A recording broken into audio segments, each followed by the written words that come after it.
Sebenarnya kloternya itu ada 5, cuman dapat 3. Cuma 3. Iya. 3 itu bertahan kah Pak atau ada yang menyerah Pak? Alhamdulillah ada yang bertahan itu 2, yang 1 sudah out.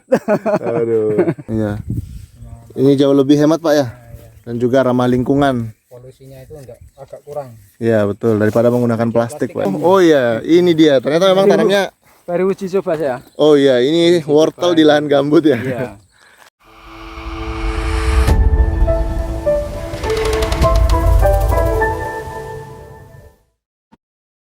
Sobat Survivor dimanapun Anda berada, kita masih di lokasi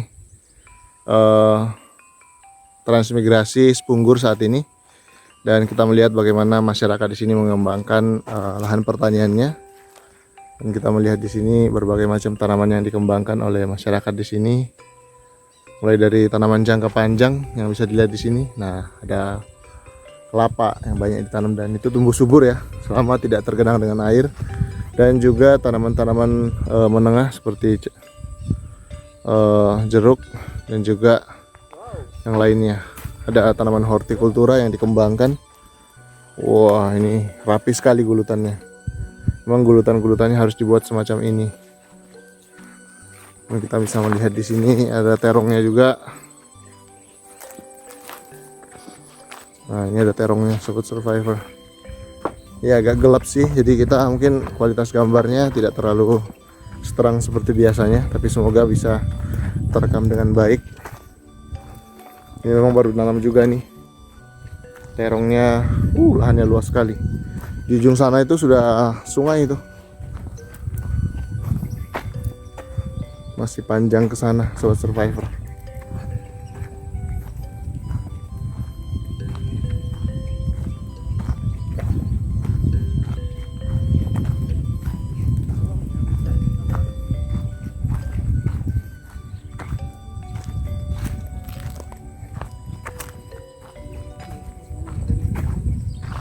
Sih Pak. Mau lihat-lihat tanamannya Bapak di sini. Iya. Kemarin sudah panen semangka tapi sudah habis semangkanya Pak ya? super kemarin semangkanya Pak. Wah, mantap. Ditanam di sebelah sana ya? Ini bekas bang perai. Ini lagi sedang membuat ini Pak ya? Iya, buat itu bibit. Iya, jadi kalau Sobat Survivor yang mungkin belum pernah lihat ini, setidaknya sudah pernah lihat lemper Pak ya? Mirip dibuat lemper gini. Tuh. Kalau biasanya daun nipah ini kan lama nggak pakai daun nipah. Iya. Ini jauh lebih hemat Pak ya? Dan juga ramah lingkungan. Polusinya itu agak kurang. Iya betul, daripada menggunakan plastik Pak ya. Waduh, banyak sekali. Kita harus membuang, kita harus membakar. Baik, kita ngobrol-ngobrol sebentar boleh Pak ya? Oke. Pak, Bapak siapa namanya Pak? Muhyiddin saya. Pak Muhyiddin. Pak Muhyiddin, maaf ya Pak ya. Pak Muhyiddin dari sini karena ada mataharinya dari sana. Pak Muhyiddin, Bapak dari mana kemarin Pak? Saya dari Magelang Kota. Magelang ya. Wah, mungkin ada warga Magelang yang menonton ini, ada warganya sedang berupaya di lahan transmigrasi di Spunggur, Kabupaten Bulungan, Kalimantan Utara. Lahan 1 hektar lebih Pak yang Bapak kelola Pak? 1 hektar lebih ini kan di sana kan kemarin untuk sarang monyet itu. Oh. Akhirnya saya buka. Untuk ditanami ya? Saya buka supaya itu monyet itu menghindar agak jauh gitu. Iya, jadi bisa ditanami juga gitu Pak ya. Akhirnya saya tanami itu. Rencananya ini kan sudah dibuka ini. Berarti sama dengan Pak Aris dan Pak Duta sudah 4 tahun Pak ya? Iya, sama-sama satu angkatan itu. Satu angkatan ya. 4 tahun Pak, gimana Pak? Gimana? Mungkin bisa cerita sedikit. Ya, alhamdulillah kalau di sini tuh sebenarnya lahannya itu bagus sekali. Lahannya itu bagus karena tinggal kita mengelolanya lah yang penting. Kita harus tahu situasi kondisi di sini seperti pengairan itu kan kalau pasang kita bisa masukkan air. Nanti kalau sudah kira-kira cukup ya kita buat lagi. Jadi soal pengairan itu sebenarnya tidak sulit Pak ya? Sebenarnya bagus nih, lahannya sudah mumpuni istilahnya itu. Cuman jadi, kita tinggal mengelolanya di situasi dan kondisinya itu kita harus tahu gitu. Baik, jadi harus belajar dulu Pak ya, karena kondisi seperti ini tidak didapatkan di Magelang Pak ya. Wah, itu kalau Magelang enak sekali itu. Subur Pak ya. Apalagi di daerah saya di lereng-lereng Merapi itu, wah itu sapi tanaman apa saja bagus sekali itu. Bagus ya. Nggak ada kendala apa-apa kalau di sana. Kalau di sini kendalanya itu lahan gambut itu kan itu nggak bisa menyimpan air lama. Iya. Cuma waktunya itu cuman begitu kita airi nanti sudah 2 hari sudah hilang. Topik kita di tempat Bapak ini adalah kelebihan dan kekurangan lahan gambut, Pak. Nah, jadi Bapak yang sudah 4 tahun berpengalaman di lahan di sini, mungkin Bapak bisa bagikan apa sih Pak yang menjadi kekurangan Pak lahan gambut selain yang Bapak sampaikan tadi tidak lama menyimpan air, Pak ya? Iya. Kalau lahan gambut itu kita memang harus tahu istilahnya itu kapan itu pengairan, kapan itu dikeringkan gitu. Tergantung tanamannya nanti yang ditanam itu. Kalau di sini sebagian besar yang paling bagus itu ya tanaman bawang pere itu, daun bawang, semangka, melon itu sudah saya coba bagus semua itu. Gitu ya. Nah, kalau di pare barang itu bagus sebenarnya, tapi kita harus tahu musim. Kalau kayak kemarin itu musimnya pas musim banyak hama ya kayak gitu. Hamanya sampai saya coba itu banyak sekali. Hamanya lalat buah yang banyak itu sama lembing-lembing itu. Ada jenis tanaman yang tidak terlalu familiar di Kalimantan, tapi ternyata memiliki nilai jual dan sudah mulai dikenal sama masyarakat karena apa ya? Itu dicampurkan dengan daging seperti kayak lobak. Itu ternyata bagus, Pak. Bapak enggak tertarik untuk mengembangkan? Ya, ini baru istilahnya baru saya coba-coba ini. Ini kami mengembangkan itu apa itu? Wortel ini bisa bagus itu. Wah. Cuman nantinya panenannya kurang gimana ya saya belum tahu soalnya kalau hidup bagus itu hidup. Eksperimennya seperti itu Pak ya? Iya. Wortel untuk dataran rendah. Nah nanti kita bisa lihat tampilannya seperti apa. Tapi kalau dari tumbuhnya, daunnya, batangnya bagus saja Pak ya? Normal bagus itu. Normal Pak ya. Tadi kita sudah ngomong soal kekurangannya lahan gambut. Sekarang lanjut ke kelebihannya Pak. Kalau Bapak melihat, ini yang Bapak gunakan kan lahan gambut kan Pak ya untuk membuat pembibitan.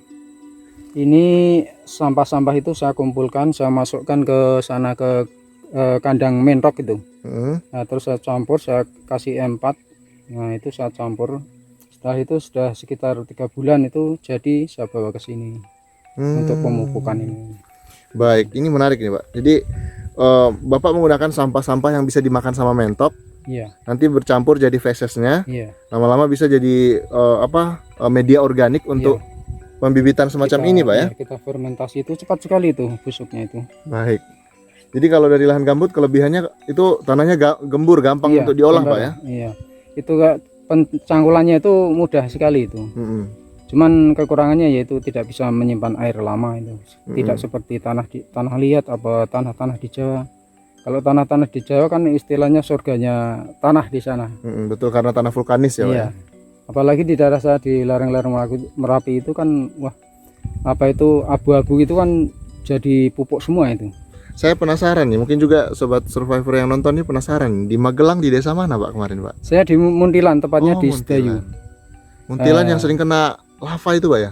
Kalau di daerah saya itu desa terakhir ya nggak ngungsi itu. Oh justru aman Pak ya? Kalau di Sedayu ke atas, wah itu ngungsi semua itu kemarin. Kalau ketika ada wedus gembel itu Pak ya? Ya itu. Itu kan zonanya 20 km gitu, zona aman. Baik, yang Bapak sangat syukuri ini kan banyak yang ya mungkin Bapak sering dengar keluhan warga gitu kan. Mungkin sedikit saya minta kata motivasi sehingga warga-warga bisa bertahan melalui pertanyaan ini Pak. Apa yang membuat Bapak sangat bersyukur saat ini bisa berada di lahan ini Pak? Ya saya karena bisa bersyukur di sini itu kan kalau di Magelang saya kan tempatnya itu cuman kecil, kita nggak bisa mengembangkan pertanian. Kalau di sini alhamdulillah dikasih lahan 1 hektar itu kalau dikelola semua insya Allah sudah mencukupi untuk kebutuhan kita.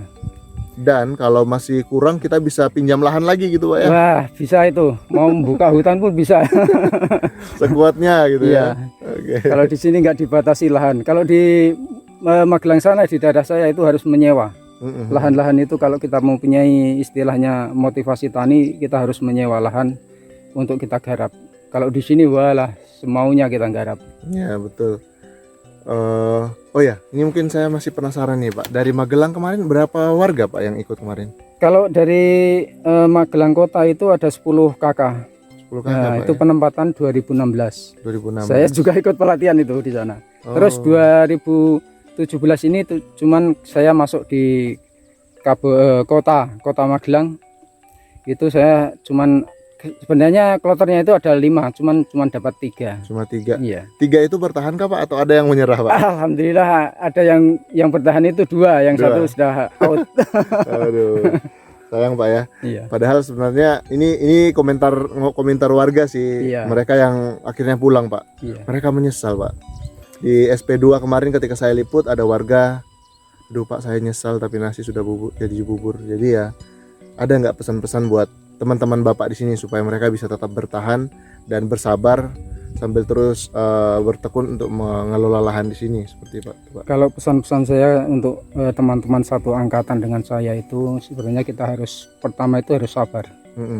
Dimanapun kalau transmigrasi itu nggak ada yang begitu kita datang langsung jalan bagus, pertaniannya maju, itu tidak mungkin. Kita harus sabar, kita tunggu bagaimana pemerintah di sini. Kalau pemerintah di sini memang tahu kepentingan kita, tahu keadaan kita, alhamdulillah kita kembangkan untuk sama-sama membangun Bulungan lewat pertanian. Baik. Supaya di Bulungan ini ada ketahanan pangan yang banyak melimpah nanti. Betul. Jadi bapak-bapak inilah yang jadi pejuang-pejuang pangan di sini Pak ya. Iya. Yang komitmen hampir setiap hari hidupnya berada di lahan pertanian Pak. Iya, di sinilah kita pokoknya yang kita tani terus di sini di tempat kita ini. Mencari nafkah di sini, nggak keluar-keluar kita. Baik. Saya sudah melihat berbagai macam tanaman yang hampir sama Pak. Mulai seperti ditanam oleh warga maksud saya. Ada ini bawang prei Pak ya. Iya. Terus juga ada semangka yang Bapak kembangkan kemarin ya. Iya. Terus ada pepaya di sana ya. Iya, pepaya California itu yang laku. Pepaya California dan itu subur sekali. Iya. Yang saya penasaran tadi itu mungkin kita jalan-jalan ke sana itu wortelnya Pak. Iya. Mari. Boleh Pak ya. Oke, kita lihat ini ada apa namanya? Ini persemaian pepaya Bangkok juga ada ya. Ada. Terus juga California juga ada. oh ini Sobat Survivor mungkin penasaran bibit kemasannya ini. Salah satunya nih pepaya Bangkok. Ini pepaya Taiwan, ini pepaya California. Oh ada pepaya ini ya. Nah ini dihargai berapa di sini Pak? 25.000 ya. Iya. Belinya di toko tani Pak ya. Iya. Baik. Bapak juga kadang-kadang keluar nggak sih Pak? Jalan-jalan keluar gitu ke Tanjung, ke kotanya di sini kadang-kadang. Ada kebutuhan bibit itu pupuk-pupuk itu ya sering keluar ya. Maksudnya ngajak jalan-jalan anak-anak gitu. Iya. Kadang-kadang juga Pak ya. Iya. Oke. Saya sepintas tadi lihatnya oh ya, ini dia. Ternyata memang tanamnya Baru uji coba saya. oh ya, ini wortel di lahan gambut ya. Iya. Baik. Ini wortelnya dari tanaman dari ininya tumbuhnya udah bagus sebenarnya Pak ya. Iya. Ini usia berapa ini Pak? Ya sekitar 1 bulan lebih. 1 bulan lebih ya. Jadi kira-kira Bapak mulai cabut ini usia berapa nanti Pak? Biasanya kalau 3 bulan itu. 3 bulan ya. Saya penasaran 3 bulan lagi nanti melihat seperti apa nanti Pak ya. Iya. Oke, Sobat Survivor. Jadi lahannya begitu luas nih. Dikelola. Nah, betul-betul waktu Bapak itu full time di kebun Pak ya. Iya. Kemarin saya buat sistem begini tapi nggak bisa untuk tani karena air itu saking banyaknya. Saking banyaknya ya. Terus saya buat lagi kalau istilah orang Jawa itu surjan. Nah, jadi saya buat 2 meter ketinggian, 2 meter kerendahan. Jadi nanti untuk menampung air pasang itu. Baik. Alhamdulillah ini berhasil nih. Kalau kemarin yang sini semangka itu banyak nggak berhasil karena cuma saya buat parit-parit cacing, akhirnya begitu meluap pasang besar kita nggak bisa ngatasi. Akhirnya semangka pada busuk. Nah, karena pengalaman itu maka saya buat surjan kayak gini. Baik, oke. Di sini mohon maaf tadi belum saya sempat tanyain sama istri dan anak-anak berapa Pak? Anak saya 2 kemarin kalau yang besar di sini saya sekolahkan di Hidayatullah ini. Kalau yang besar kemarin suruh saya bawa ke sini tapi dia nggak kerasan inginnya mau kuliah di Jogja sana. Di Jogja. Nah, ya di Sleman itu. Baik. Ya itu lahan beliau di sini dikembangkan dan luar biasa berbagai macam tanaman dikembangkan. Kalau mau jalan-jalan ke sini di Sepunggur di nomor berapa Pak rumah Bapak? 496. Misalnya ini Pak, ada investor. Ini saya sering sampaikan. Karena kadang-kadang kita berpikir pemerintah kabupaten, tapi rasanya kayak Kabupaten Bulungan ini sangat luas sekali untuk di cover semuanya Pak ya oleh sama pemerintah. Kalau ngomong soal bantuan, mungkin ada investor atau juga mungkin bisnismen yang ingin menginvestasikan uangnya untuk pertanian di Sepunggur ini, Pak. Kira-kira dalam bentuk apa permodalan yang bisa diberikan ke petani di sini dan bisa ada apa namanya timbal baliknya nanti? Kalau kita mengharapkan itu kemitraan baik dari mana lah, dari pihak PT atau apa itu, kalau bisa datang kemari untuk kita lihat sama-sama kita diskusi di sini. Kira-kira yang cocok apa, kita bisa menguntungkan dari sisi keduanya lah. Apa pertanian istilahnya singkong gajah apa-apa itu nanti dilihat situasi dan kondisi di sini. Yang penting jalan-jalan dulu ke sini, Pak ya. Ya itulah. Bisa bertemu dengan, survei, mohon maaf ya. dengan siapa tadi, Pak? Pak Muhyiddin saya. Bisa bertemu langsung dengan Pak Muhyiddin dan bisa langsung ngobrol-ngobrol, bisa berkonsultasi kira-kira apa yang berpotensi untuk dikembangkan di sini. Mungkin juga porang, Pak ya. Ya, porang itu bisa gitu. Baik. Jadi ya walaupun mungkin tidak langsung semuanya ditanamin porang karena Ya, soalnya ini lahannya itu tidak semua kering dan Betul. tidak semua basah ini. Ada Iya. yang lahan kering, ada yang basah, ada yang setengah-setengah basah, setengah kering. yang mungkin sobat survivor yang punya uang banyak dan bingung investasinya kemana, saya yakin ini adalah lahan investasi terbaik yang bisa diterapkan di sini, Pak Muhyiddin ya, Iya. untuk warga di sini dan juga bisa membantu perekonomian warga. Mungkin bukan porang tapi tanaman-tanaman yang lain Iya. yang berbasis apa namanya pertanian, tentunya ini sangat bagus dan tentunya mereka juga amanah, bisa dipercaya dalam pengelolaan lahan di sini. Baik Bapak, terima kasih banyak Pak sudah ngobrol-ngobrol, sekaligus juga mohon maaf lahir batin Pak. Ya, sama-sama. Mm-mm.